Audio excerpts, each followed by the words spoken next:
Part 1, Who the F Did I Almost Date? Y'all been asking for it, here it is. First, I've got to give y'all a little bit of backstory. I made notes on my computer because it's a lot.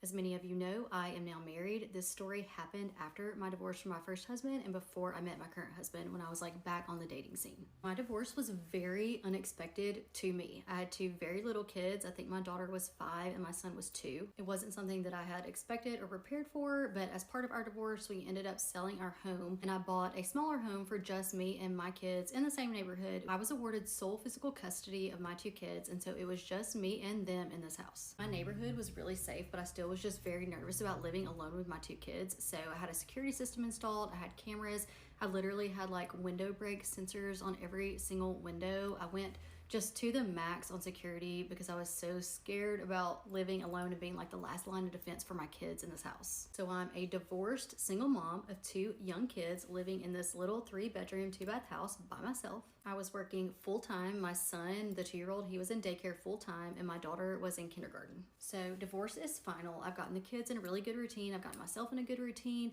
I feel like everything is just in a really good place. So I decided it's maybe a good time for me to start dating again. Dating now is very different than dating was when I met my first husband. Specifically, there are dating apps. So I don't remember how I found out about them, but at some point when I decided to start dating again, I downloaded Bumble and Hinge. I'm gonna stop part 1 here and go to part 2 of Who the F Did I Almost Date?